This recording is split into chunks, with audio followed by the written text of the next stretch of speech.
السلام عليكم ورحمة الله وبركاته. بعد ما خلصنا الوحدة الأولى في منهج كونكت الصف الرابع، هنعمل مراجعة إن شاء الله ريفيو كده على الكلمات والجرامر، وهنحل امتحان الوحدة عشان نبتدي بقى إن شاء الله في يونت 2. يلا بينا نراجع مع بعض الكلمات، وهي important vocabulary اللي هي الكلمات المهمة. بصل onions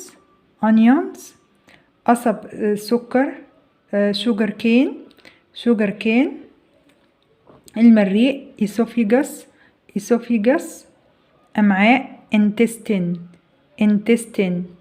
معدة stomach فضلات waste عصارة هضمية gastric juice رئتين lungs غني بيه rich in ثاني أكسيد الكربون carbon dioxide oxygen قلب heat مميز special لذيذ delicious يلوي القدم sprain foot مفصل joint خدش scrape نزيف الأنف nose bleed وصف الطعام recipe حرارة heat مكونات ingredients الحجاب الحاجز diaphragm فطيرة محلاة flapjack شوفان قدس. تعال نشوف الفيربز. عندي الأفعال يطعم feed يربي raise يزيل remove يهضم digest يتنفس breathe يخلط mix ينتج produce يمضغ chew يصل arrive يذيب melt يضيف add يقطع slice يقلب stir يزرع grow.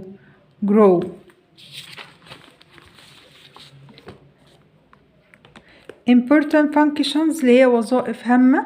اتكلمنا عن كلمة looks وقلنا بيجي وراها صفة adjective، وقلنا كمثال يعني ناخد example the food looks delicious يعني الطعام يبدو لذيذ. let's بيجي وراها الانفينيتيف يعني فعل في المصدر. let's play football يعني هيا بنا نلعب كرة قدم. to برضو بيجي وراها انفينيتيف فعل في المصدر. I raise chicken to get eggs أنا أربي الدجاج لكي أحصل على البيض.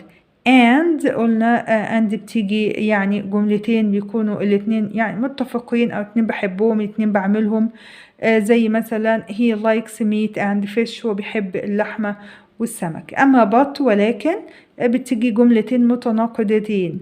I like fish أنا بحب السمك but I don't like meat ولكن لا أحب اللحوم.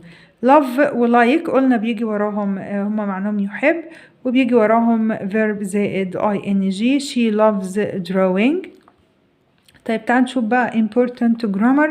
الجرامر المهم في الوحدة خدنا the present simple tense وقلنا بطريقة سهلة يعني حبيت ان انا اعمله لكم. دي بعملها بقالي 18 سنة. الموضوع ده مسهل جدا. البريزنت سيمبل تنس اللي هو المضارع البسيط، ان احنا نقول جمع سادة مفرد زيادة. يعني ايه جمع سادة؟ يعني مع الجمع الفعل ما بنضيفلهوش اس، مع المفرد مفرد زيادة حرف الاس. مين الجمع؟ I we they you بيجي وراها infinitive يعني مصدر الفعل. example we keep cows يعني احنا بنربي الحيوانات أو البقر. he وشي وات بيجي وراها الانفينيتيف ده يعني الفعل بتاعنا فيه اس أو اي اس أو اي اي اس. example he washes the car هو بيغسل السيارة. اتكلمنا كمان عن ال WH السؤال بكلمة استفهام. عندي بيجي مثلا question word اللي هي كلمة الاستفهام بيجي وراها do مع الجمع does مع المفرد subject اللي هو الفاعل وراها برضو فاعل في المصدر. example what do you eat ماذا تأكل؟ بقول I eat rice and chicken. what does علي eat أنا باكل رز هنا ودجاج. what does علي eat ده سؤال في الجمع ده سؤال في المفرد. علي what does علي play علي بيلعب ايه؟ he plays video game. هنا حطيت للفعل اهو جمع سادة الفعل ما فيهوش اي اضافات مفرد زيادة حرف الاسم. طيب هنا general test on unit 1 يعني اختبار عام أو شامل على الوحدة الأولى. السؤال الأول question number 1 listen and complete. بنجيبه منين السؤال ده؟ بشوف رقم الصفحة عندي اهو رقم الصفحة 73. بنجيب الكتاب من ورا كده كتاب من ورا خالص اهو الصفحة الأخيرة اللي ورا دي بروح لرقم 73 بلاقي الكلمات موجودة هنا. بنقرأ للطفل الجملة كاملة بما فيها الكلمة اللي مش موجودة بنقراها له كاملة وهو بيقول الكلمة الناقصة وهو بيكملها. يبقى نمبر 1 هقول للطفل I think we raise chickens in Egypt يعني أنا أعتقد إن إحنا بنربي دجاج في مصر. هو بيقول ناقصة raise وبيبدأ يكتبها. Number 2 these esophagus goes from the mouth to the stomach يعني المريء بيبقى موجود من الفم لحد المعدة. هو هيقول stomach هي اللي ناقصة وبيكتبها. We chew food with our teeth احنا بنمضغ الطعام بأسناننا برضو بيقول chew هي اللي ناقصة وبيكتبها. Number 4 the diaphragm pulls air into our lungs يعني الحجاب الحاجز بيسحب الهواء داخل الرئتين هي اللي ناقصة اللي هي اللونجس وبيكتبها. Question number 2 choose the correct answer اختار الإجابة الصحيحة. Number 1 we need in our bodies احنا بنحتاج ايه في جسمنا؟ oxygen ولا smoke ولا use ولا balcony. طبعا عشان الطفل يعرف يترجم حاجة يعرف يختار لازم يترجم الكلمات الأول ويبقى عارف معنى الجملة. بنقوله إحنا محتاجين لإيه داخل أجسامنا محتاجين أكسجين ولا دخان ولا يستخدم ولا بلكونة. لا طبعا محتاجين الأكسجين فبنقول we need oxygen in our bodies. Number 2 to have a healthy respiratory system you should عشان يكون عندنا جهاز تنفسي صحي يجب علينا نقط plenty of water كمية وفيرة من الماء. أعمل إيه للكمية الوفيرة دي؟ eat أكلها ولا drink أشربها ولا watch أتفرج عليها ولا play؟ لا طبعا drink أقول drink plenty water أشرب كميات وفيرة من الماء. Number 3 I wanted to play football أنا أريد أن ألعب كرة. I hurt my leg أنا جرحت رجلي فهقول ولكن يعني هو نفسه يلعب كورة ولكن رجله مجروحة فهنا جملتين متناقضتين فبختار كلمة but ولكن. Flapjacks are not made with oats, butter and honey. flapjack ده خدنا الدرس بتاعه كان عبارة عن ايه؟ كيكة ولا جوس عصير ولا كوكيز ولا فروت. لا ده كان كوكيز فبختار كلمة كوكيز. طيب question number 3 read and answer true or false. true T و false F. طيب number 1 we breathe in air through our nose احنا بنتنفس الهواء عن طريق الأنف دي true. Number 2 diaphragm is a muscle under the lungs يعني الحجاب الحاجز ده بيكون عضلة تحت الرئتين برضو true. Number 3 we have 3 lungs احنا عندنا تلاتة رئة. لا طبعا false. Number 4 we take in oxygen and give out carbon dioxide احنا بناخد الأكسجين وبنخرج ثاني أكسيد الكربون ده true. طيب question number 4 read the passage and answer the question يعني هنقرأ القطعة وهنجاوب الأسئلة. Life is good in دمياط الحياة بتكون جيدة في دمياط. Farmers can grow rice, tomatoes, potatoes, wheat and lemons الفلاحين بيقدروا يزرعوا رز وبطاطس طماطم وقمح وليمون. Fishermen catch thousands of fish in the sea. الصيادين بيصطادوا الآلاف من الأسماك في البحر. Cows, goats and sheep live in دمياط governorate too. البقر والمعيز والخراف بيعيشوا في دمياط في محافظة دمياط أيضا. دمياط cheese is very famous. الجبنة الدمياطي بتكون مشهورة جدا. Read and answer true or false. Number 1 the farmers raise horses in دمياط. الفلاحين بيربوا حصنة في دمياط. لما جبنا سيرة الحصنة فبقول له false. Number 2 the farmers grow rice and lemons in دمياط. الفلاحين بيزرعوا رز وليمون في دمياط. true صح.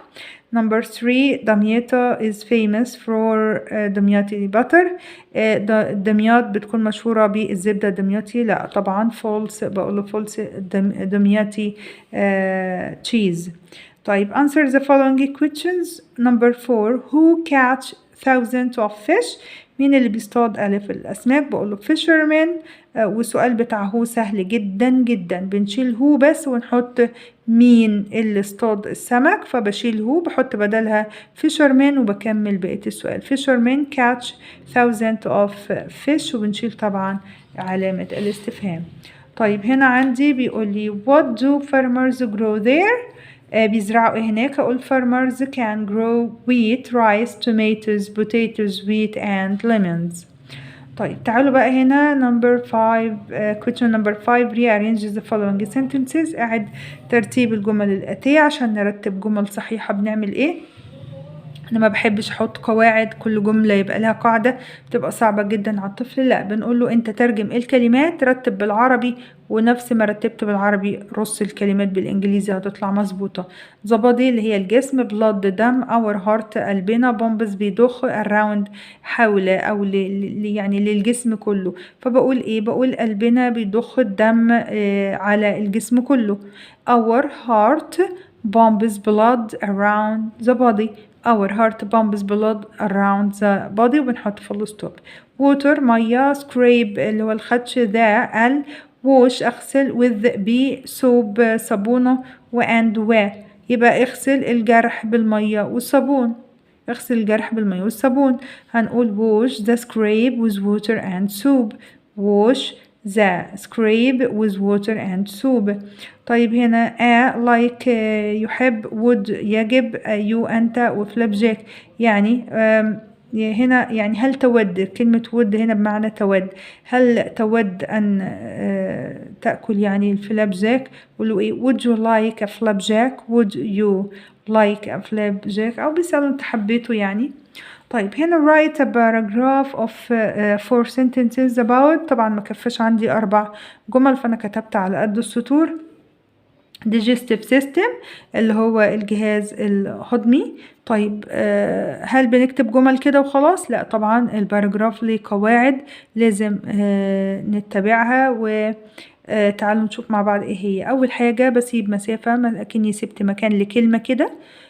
ببدأ الجملة بتاعتي، كل الجمل اللي هبدأ أكتبها اللي هم ال4 جمل لازم بداية أول كلمة يكون حرف كابيتال. يبقى هو هنا بعمل أول حرف كابيتال. بكتب الجملة بتاعتي، خلصتها بحط فول ستوب بنقطة. عايزة أبدأ كلمة جديدة، ببدأ أول كلمة حرف بتاعها الأول كابيتال. خلصت الجملة بتاعتي بنهي بفول ستوب بنقطة، وهكذا. لازم كل جملة ما عدا أول سطر، يعني أول سطر بس بدخل جوه شوية كده، سيب مسافة أكني سبت مسافة الكلمة، وبكتب السطر بتاعي. هبتدي سطر جديد، لا ابتدي بقى من جوه خالص من أول السطر. يعني هو بس السطر الأول اللي بندخل جوه شوية. ببدأ بحرف كابيتال بنهي بجملة، ببدأ جملة جديدة برضو بحرف كابيتال بنهي بجملة، وهكذا ال4 جمل. بداية بحرف كابيتال، نهاية بفول ستوب. طيب punctuate the following sentence يعني ضع علامات الترقيم للجمل الآتية. she did her homework. عندي she الاس كابيتال، did her homework ما فيهاش أي حاجة. she دي هي، يعني بداية كده هي، يبقى دي جملة عادية فبحط في الآخر الفول ستوب وكده.